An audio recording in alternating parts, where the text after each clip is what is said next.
right, guys, today we're going to look at coterminal and reference angles. And a reminder, this is our last lesson before our test. Yay! Okay, so let's go on over to page 8. And we're going to start with what's called a coterminal angle. So from our vocabulary, we know coterminal angles are angles that have the same initial and terminal side, but may have a different degree or radian measure. They just start and stop in the same position on the circle. So we're going to find two angles, one positive and one negative, that are coterminal with each other. So if I want them to be coterminal, so let's review. So say I have an angle here, and it just went like this. So here's the initial side, here's the terminal side. If I have another angle that goes all the way around and then back to that line again, they look exactly the same if I didn't draw these little arrows to show where it actually went. So they'd be considered coterminal. So in order to get the different measures, you're basically traveling all the way around a circle. So you are going to be adding or subtracting 360 degrees, depending on whether you want a positive number or a negative number. Now we could also be dealing with radians. So 360 as a radian, remember, is 2 pi. Okay, so let's take a look. I will have my calculator out for this. I don't expect you to do it in your head. Let me clear my calculator. Okay, so if I want a coterminal angle with 74, let's do negative first. So I'm gonna do 74 minus 360. So negative 286 degrees. If you want a positive, I'll take 74 and add 360. Whoa. Add 360, and I'll get 434. Easy enough. So 275. If I want a negative, I'll subtract 360. Negative 85 degrees. If I want a positive, I'll add 360. So 635.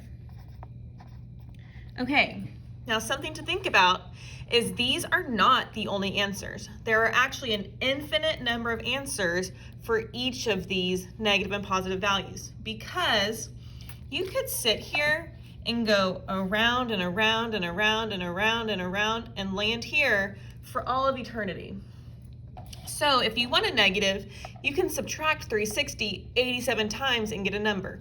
You could add 360 87 times and get some number, and it will also be correct, as long as you're adding and subtracting by multiples of 360. Okay, so for example, I'll do it on 81.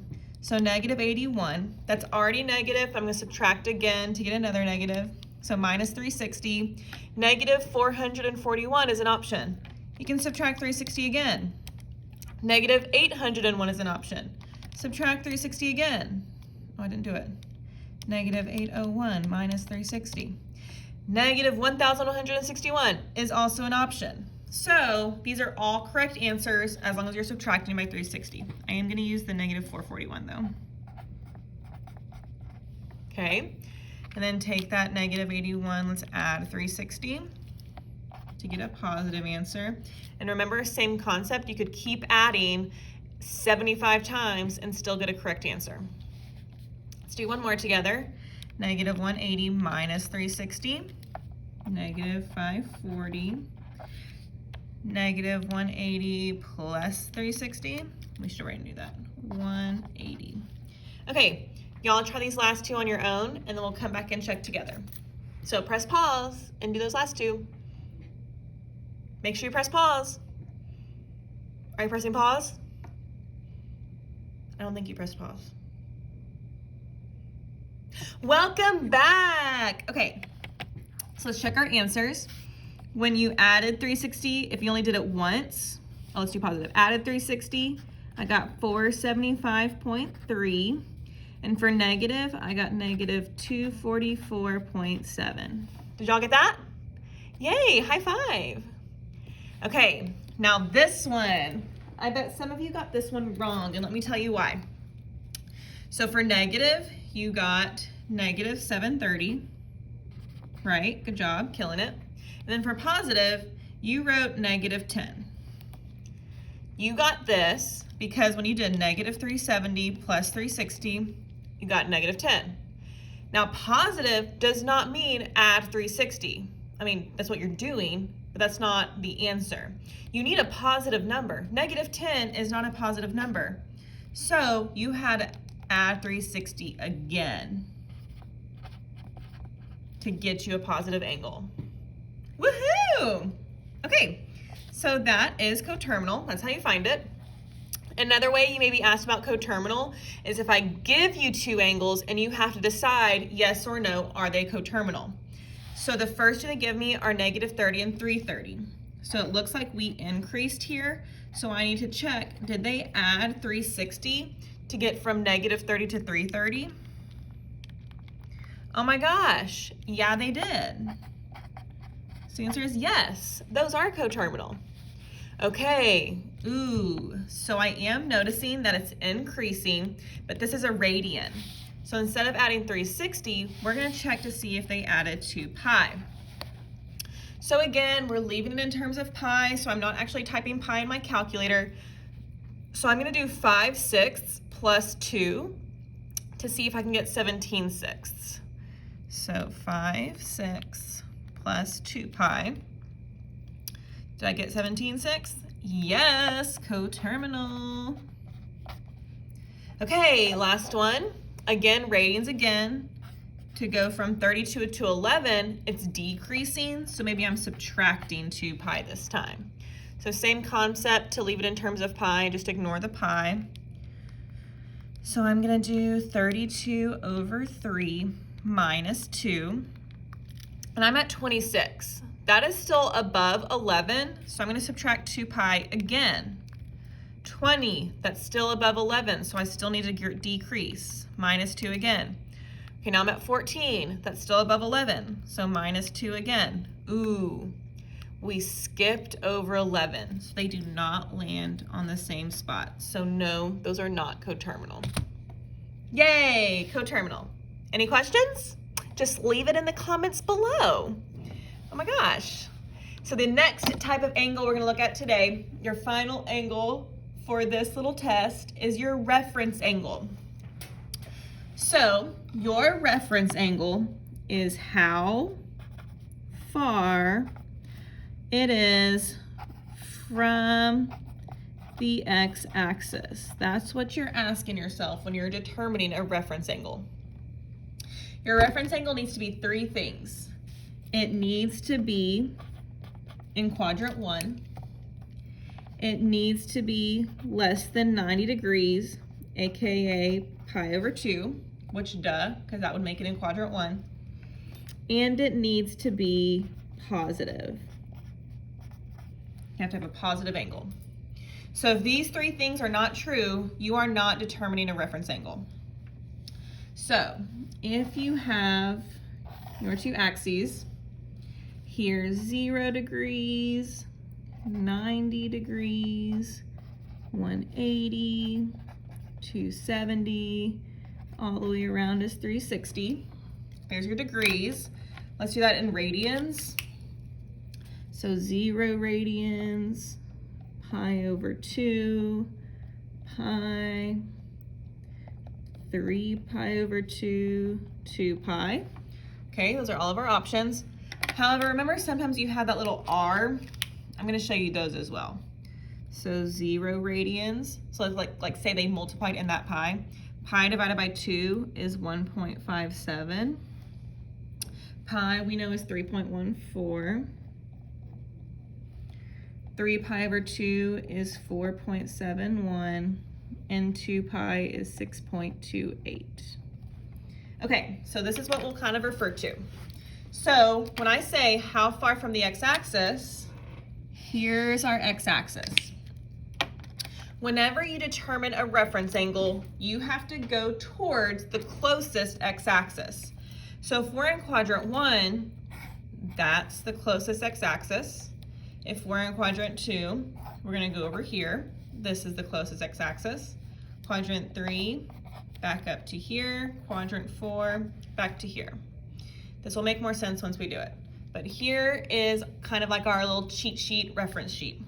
Now let me show you what I'm talking about. So I'm gonna open it like this so you can refer, you know, boom, boom. We get it. Okay, so for these problems, I give you an angle theta. You are going to draw theta in its standard position, and then using that drawing, you're gonna determine its reference angle and label that theta prime, okay? So if I draw theta for number 1, I like to draw my x and y axis first. So for number 1, 32 degrees, standard position, so I'm gonna start here. 32 is about here. I'm gonna show that I just went straight up, label that theta. So there's our 32 degrees. Okay, so to get theta prime, our reference angle, remember, we have to go back towards the closest x-axis. So for us, I'm gonna go back down to this first initial line. I'm already in quadrant 1. I'm already less than 90. It's already positive. So your angle is 32 degrees away from our initial side. So this is also theta prime. So because you have an angle that is, let me go back here, already in quadrant 1, already less than 90, it's already positive, its reference angle is itself. That was kind of an annoying one to start with because it was a special case, but let's keep going. So number 2, I'm gonna do the same thing, draw 132 degrees. So that's less than 180, I'm gonna draw it about here. Show which direction I went, label it theta. Okay, so this time my closest x-axis is right here. So I want to find this distance. This is 132, all the way would be to 180. So I'm gonna do this 180 minus 132 to see what's left over here. So that leftover piece is 48 degrees. I'm gonna draw 48 degrees now. I'll say that's about here. Theta prime is 48 degrees. So to get your reference angle, you're taking this section that it is and putting it back into the first quadrant. So how far away is it from the x-axis? This angle was 48 degrees away from its x-axis. Okay, let's do another one. Let's do sister 232. So 232 is over 180, but less than 270, so we'll say about here. Show which direction you went, label it theta. Okay, in quadrant 3, the x-axis is right here. The closest side is this side, so I need to determine how far away is it from 180. So 180 to 232 is 52 degrees. So I'm gonna come up here, draw what looks like 52 degrees, label it theta prime. Cute. Okay, let's do a negative one. So negative 200. We'll draw standard position. Now negative means we're going down. This will be negative 90, negative 180, negative 270. So about here, draw the direction, label it theta. Okay, so now how far is it away from the x-axis? So that's this section here. This was negative 180 to negative 200. So that's 20 degrees apart. So I'll draw positive 20 degrees right there. Any questions so far? Wow, great. Just shoot me a little remind text if you have a question. So those are degrees. Let's look at it in radians. So instead of referring to 0, 90, 180, 270, you're gonna do 0, pi over 2, pi, 3 pi over 2, 2 pi. So let's see, pi over 7.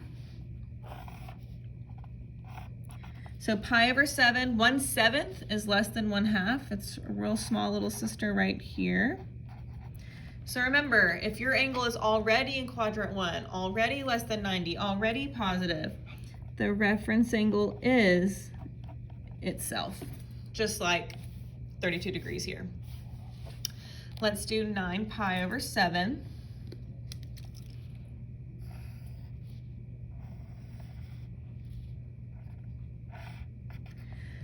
Okay, so whenever you're doing fractions, you kind of need to make a common denominator. So if the far left over here is pi, and I went in sevenths, well, that's 1 pi. So that's 7/7 pi, right? So 9/7 is a little bit past that. So if this is 9 pi over, not 2, 9 pi over 7, and it went right past 1, which was 7/7, how far away is it from the x-axis? Oh, I heard somebody say it. You said 2/7. So theta prime is 2 pi over 7. Okay, let's go negative. Whoop. Whoop. Here's my standard position, negative 2/7. That's less than a half. We're going down, remember? So right here. Okay, oh, not theta prime, just theta. So now think about this. You went down 2/7. So how far away is it from this x-axis? Well, 2/7.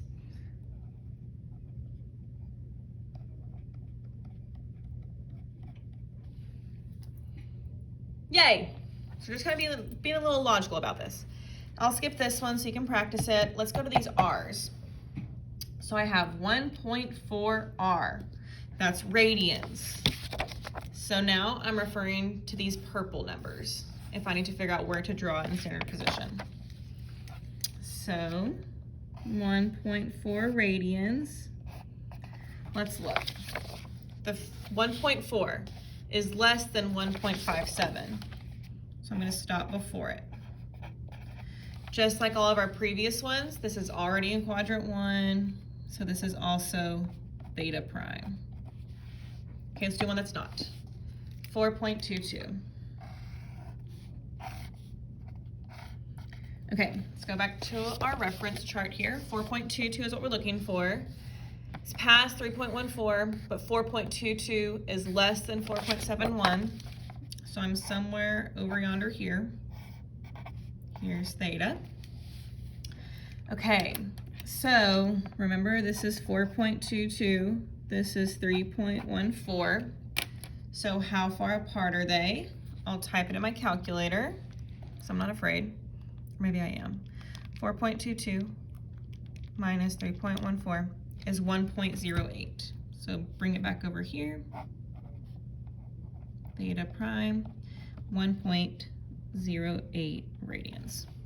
All right, I feel like you get it. So I'm gonna leave these for you to practice. I will post the answers on Schoology. Here's some more practice, whose answers will also be posted on Schoology. Those are the last two things: coterminal, where you're adding and subtracting 360 or 2 pi, and reference angle, where you're seeing how far away it is from the x-axis. This is going to become very helpful next time whenever we do the unit circle. But for now, go ahead and study pages 1 through 9 to get ready for your test next time I see you. Ta-ta!